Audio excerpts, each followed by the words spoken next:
Welcome, listeners, to a brand new bonus episode of Oh My Work podcast. And today's special treat, we are going to go behind the scenes of my new book, first of a trilogy, just recently released. Kind of go through a little bit of the background, a little bit of the structure, the formation of the book, out now and available in all the book places. It is called Shadow and Crown. It's the first book of the Royal and Piper trilogy, and it's loosely, roughly based on the legend of the Pied Piper. So a general thought about this book is I wanted to do something a little bit different in that most of my books have been first-person accounts with a single POV, as in a single point of view. That's just been the story. Sometimes it's been present tense, sometimes past tense, but it was all the first-person singular POV. This book and this series, I wanted to try it on multiple POVs. There's 3 points of view in the story. One is we have someone named Evelina. She is the aunt. She is someone who was supposed to be the heir. She was supposed to be queen. And then, because of the way that the kingdom is structured, the only way an heir can become the next monarch is they have to have an heir of their own. So Evelina was married. Her husband has since passed away, but she has not had a living heir. Her brother, instead, has 2 daughters, so he became the heir. He became the king instead of her. So she kind of has a chip on her shoulder. Evelina is sort of the villain POV, but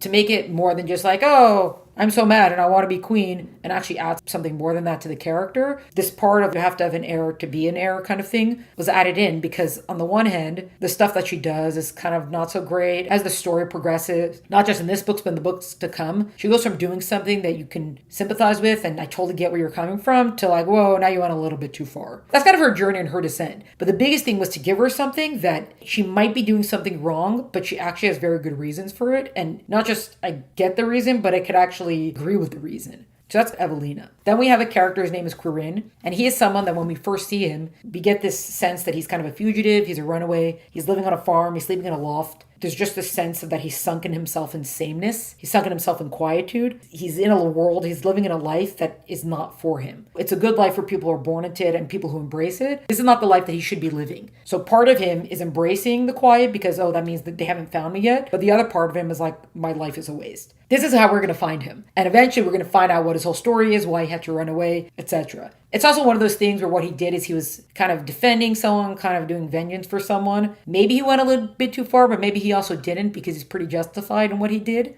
And that's going to be eventually found out. But where we find him is just in the slog of sameness. Then the third character, her name is Calrena, and she is the next queen. So instead of her aunt Evelina becoming queen, she's taking over after her father, which is also part of the whole dynamic here because she's only 17 and she's not married yet. She doesn't have a kid yet, but her father has died suddenly and someone's got to take the crown and she's next in line and she gets the crown. The aunt now has a lot of reasons for being really upset about the way things have played out. She's at this point where it's like, that's it. I'm not going to sit and complain and whine and be upset anymore. I'm taking over and I'm just going to take action. I'm going to take what should have always been mine. Calrena, she's in deep grief and shock from her father's passing. She knew she was going to be queen, but she's not ready for it. She's only 17. And her struggle is trying to get out of this sort of shock and inaction. It's not a matter of whether or not you're ready to be queen. It's a matter of you are queen now. You got to step up. You got to fight. Not really spoiler, but this is kind of what happens in the beginning is after the coronation, the queen or the monarch in this kingdom would travel all throughout the kingdom. Hey, meet your new monarch. And hey, these are your people. And it's like a goodwill tour. So Evelina arranges that on this goodwill tour, Calrena is going to be left behind somewhere.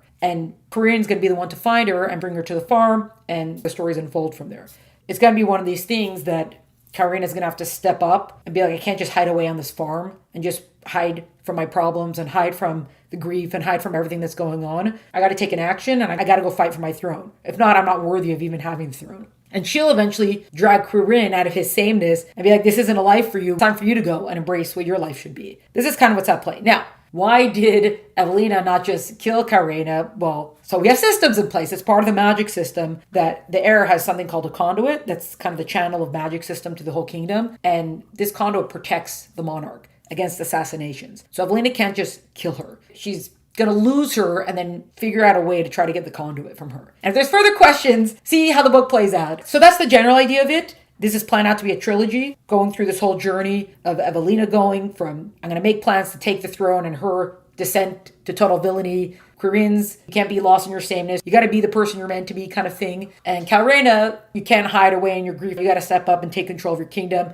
Even if you're not ready, you got to assert yourself. You got to be a queen. That's the general path for each of them. And of course, other things occurring along the way. Not part of the behind the scenes, not from the story, but from getting the book out as a general thing. Thank God this is book number 10 for me. However, It's not the 10th book that I wrote. It's actually the second book that I wrote. The first book that I wrote and it's published, it's called The Sapphire Legend Part 1. Then I wrote an original draft for this book. Then came Silhouettes, and then came Sapphire Legend Part 2. And then all the End of Ever After books were written in the order that they were published. This book, when I originally wrote it, it was actually inspired by a parable I had heard in a sermon at synagogue. So just be aware wherever you are, because you never know what can come from it. And there's a parable about a princess who's sent from the palace, and then this peasant guy kind of finds her and helps bring her home, etc. And the parable for that is, it's talking about the soul is sent down into this world, down into the body, which is kind of like a peasant guide to it. The body, though, is the guide for the soul, because the soul can't do stuff on its own. You need the body to guide it and act for it. That's how it does stuff in this world. I heard that, and that was kind of the genesis of an idea of there's going to be a royal who's going to be sent from the palace somehow, and some scrubby guy is going to find her and bring her back. It started off actually, Karina was the princess. Karina's backstory was a little bit different, and they all had different names in the original draft. The biggest thing about that draft is that there wasn't really a magic system to it. It was just kind of this story that was kind of a medieval setting without a developed magic system or anything like that. And even though I'd written the whole story and spent a lot of time on it, there was something about it that I really like these characters, but there's something about the story that's not working. I'd actually given it to my brother. He had to suffer through some early drafts. And he's like, yeah, you kind of have, but it's not. He also, there's something, you couldn't really put your finger on it, but it's not working. It's just not going. And I went back to it again and again and again. I actually eventually got it over 100,000 words. It just wasn't going. It just ended up just being this bloated manuscript that the seed of it had these good characters or workable characters. Just the story it wasn't catching.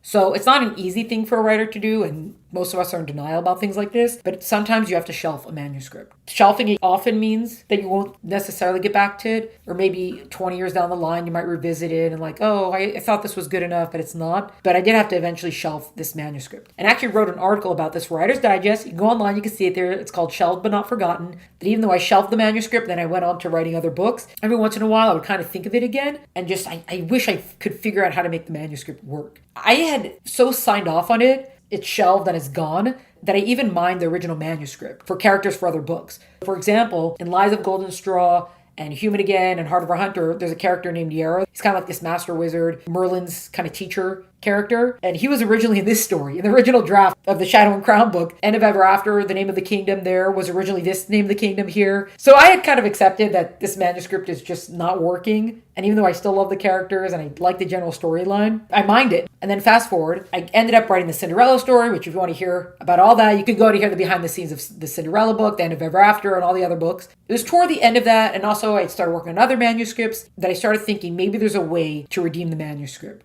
Even though it was over 100,000 words, it had been totally mined for all these sub-characters, there might be something that I can do about it. So I went back to the manuscript and I looked it through. I was like, okay, the first thing I got to do is I got to cut a lot. 100,000 words is way too long. Also, I got to rename, etc. And it needs something stronger at the base of it. The general parallel story structure thing is good, but it needs something a little bit stronger to be based on. So I would say that at that point, the only reason why I was able to actually redoing the story is after having worked on the End of Ever After books, which are fairy tale retellings. There's Cinderella, there's Rumpelstiltskin, there's Little Mermaid, there's Beauty and the Beast, and there's Snow White. So once I had done that, I'd gone down the path of these fairy tale retellings. I wasn't specifically looking to expand that universe. There's a lot more fairy tales to tell. I could have done Sleeping Beauty or Rapunzel, or there's a lot more to choose from. The 5 books, it was good, and I'm moving on from there. But then I was thinking maybe there is something else there's another story out there that I could use as the basis for this. I don't actually remember all the details of it. I somehow decided on the Pied Piper. This story is going to be based,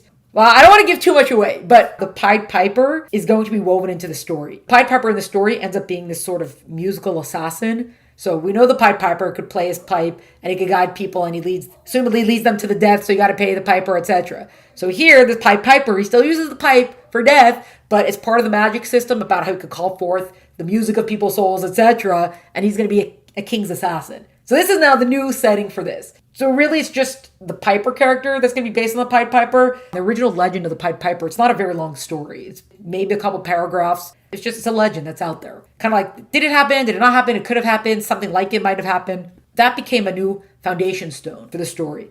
And then once I had that to work on, the rest of the structure started coming together. This is already a few years later. And then I spoke to my brother about it. I was like, remember that manuscript I kept sending you? I revamped the whole thing, etc., etc., etc. This, that, whatever. And now I put in this new magic system now. I learned from my editor to make sure from the outset to really outline the magic system and understand what's going on. Even as the books are going to progress, we get to see more of this world. There's an expansion of it. But at least from the starting point, there's a strong foundation for the legend, for the structure, for the magic system. And so I told him about it. I was like, yeah, this one scene, that scene's got to be something else. You got to do something else with your big moment scene. He made a good point about it. And then I figured out what the scene was going to be. Thank God. And now we have the book. Something else that's also interesting about this book. Originally, I thought it was going to be a duology. And then I don't remember, I was probably doing different book browsing stuff. And I remember coming across this one publisher that only prints trilogies.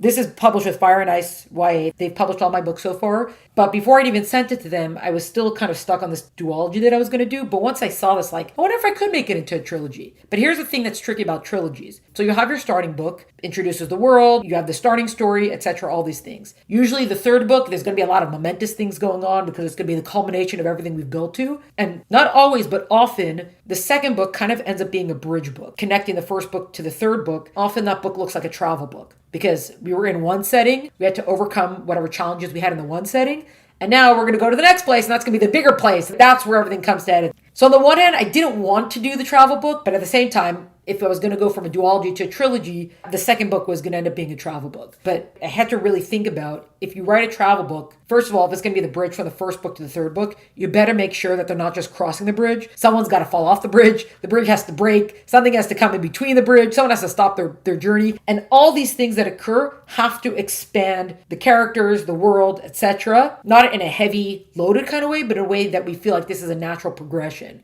It's almost like, make sure that it's not a bridge, make sure it's steps. We're going up, we're progressing with the journey, we're progressing with the story. So that I didn't just create a bridge, it's a necessary bridge. Because there's no way for us to get to the other side without it. Because if not, then it should be a few lines either at the end of book 1 or at the beginning of book 3, and now we got here. But if you're going to make a whole book out of it, there's gotta have real stuff has to go on. So it's not just a bridge book, not just the connecting piece.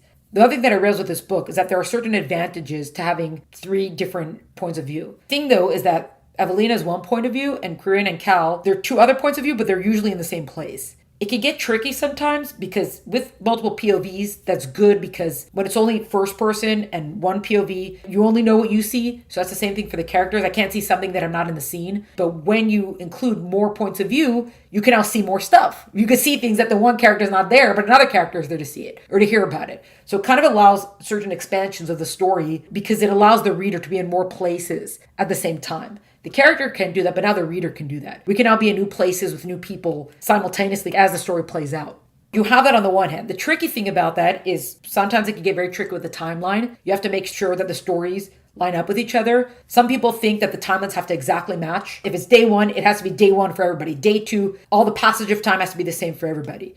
A lot of people, though, the thought process is that if there's different points of view and we're in different places with different people, then the passage of time can move differently for each point of view as long as when all the points of view are in the same place, then the timeline has to align. So, for example, if 2 months are passing, let's say for Corinne and Cal, we go through each day of the week for the first week, and now another 2 months passed. But for Evelina, 2 months passed, and now it's the last day of those 2 months. And then if they all end up in the same place, 2 months have passed for both of them, or for all 3 of them, but at different paces of time. So different passages of time, as long as altogether it's the same passage of time for the timeline. Another advantage of doing multiple perspectives, which might have seemed obvious, but I kind of discovered this as I went along, is sometimes, especially when you're working with different magic systems or you have to have kind of a hero moment, it could seem like the hero moment came out of nowhere or it could seem very typical. Like, she dug down inside and she found this great power that she never had portrayed before, sort of thing. You're like, she really focused and then boom, this great magic came out of her. And I think we're kind of used to that, so we may not necessarily think twice when we see it anymore, but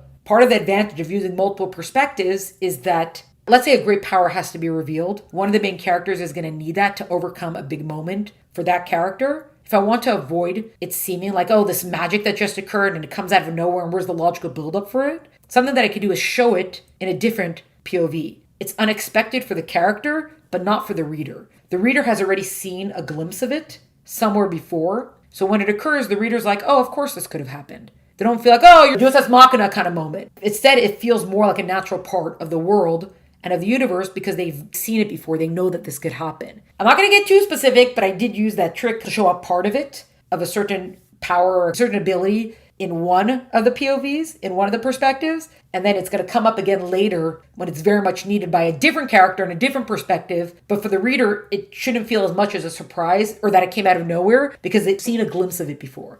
That's also kind of another advantage that when you're dealing with a new magic system, you have to kind of explain a lot about the world. To try to avoid an info dump or anything like that, it can be spread across perspectives. That way it doesn't become too expositional, it doesn't become just like weighed down of just explanation. Sometimes you need a little bit of it, not too much, but some, just to kind of make sure the reader's in the world. But this way you get to spread it out between the different perspectives. Because assuming the characters know a lot, but there's also new things for them to learn. But for the reader, all of it's new. If it's spread out throughout the different perspectives, then it doesn't feel like, okay, now you're reading an encyclopedia.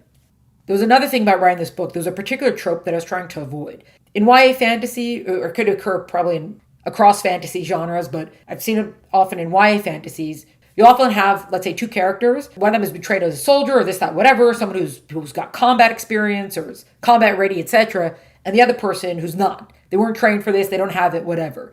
So there might end up being some sort of training montage or some sort of, okay, I'll teach you how to throw a few punches, but we have to go through this dangerous situation and just stay close. And then what ends up happening is that the person who just learned combat 4 days ago, all of a sudden is being pitted against enemies who have great combat skills and somehow they dig deep and they overcome. And congratulations. Granted, I sort of just simplified the process, but something like that happens frequently. Part of it is just because the story needs it. We have to get this person through. We have to get them to the other side. And we don't want them to be helpless, sort of. So we give them a few skills that all of a sudden become these great, well-developed skills. We don't have the full passage to fully hone it. But for this in particular, I was thinking, how can I avoid that and do something that's slightly different? Without spoiling it too much, we do get the sense that Quirion is someone who has certain kind of powers. And Calrena, this conduit that she has, gives her certain kind of powers. Both of them have great powers, but those powers are distinct, separate powers. So they're both very powerful. They both have their thing that they do. They can help each other. They complement each other. But there's not going to be this sort of overlap of my whole life, I've been training to do this, and now I'm going to teach you 4 things now in 5 days, and all of a sudden you're going to become a master at it, or you become competent enough at it. Because there's a little bit of unrealism to that. And even if this is a made-up fantasy realm, there still has to be a solid logic grounding it. It has to still make sense. So there might be parts that are familiar in the story, but I specifically wanted to make sure there was going to be a distinction between the powers that the characters have. And because of this distinction, the situation they're going to be forced into, they're going to need each other for it.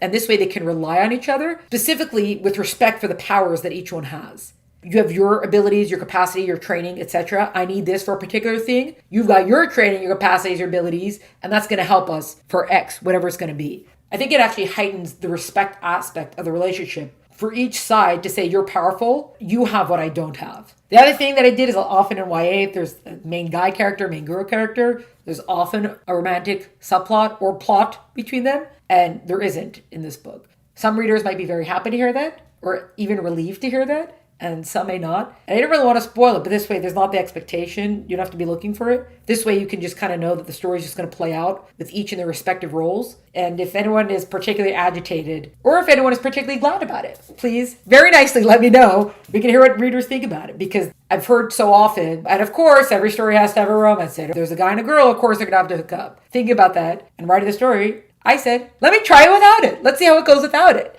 And that's something that I wanted to try for this book, because once I was trying different things, may as well go all the way and trying different things. That's kind of a little bit behind the scenes of Shadow and Crown. Originally, we kind of get to see the Piper in the prologue, and then eventually we'll be able to see more of him as the stories progress. That's all there is to say about Shadow and Crown. Available now, wherever books are sold. Also, big thank you, a big shout out for all the people who were part of getting this book out into the world, and for the story advice I got. Thanks for all of it. Check out the book, share it with people, talk about it, and that's all for today. This was a bonus episode of Oh My Word Podcast, featuring behind the scenes of Shadow and Crown by E.L. Tenenbaum. To find out more about Oh My Word Podcast and to keep track of all the great stuff we're up to, please follow us on Instagram at Oh My Word Podcast, or check us out at eltenenbaum.com. Music is by Tim Burke. Thanks so much for joining us. Catch you next time.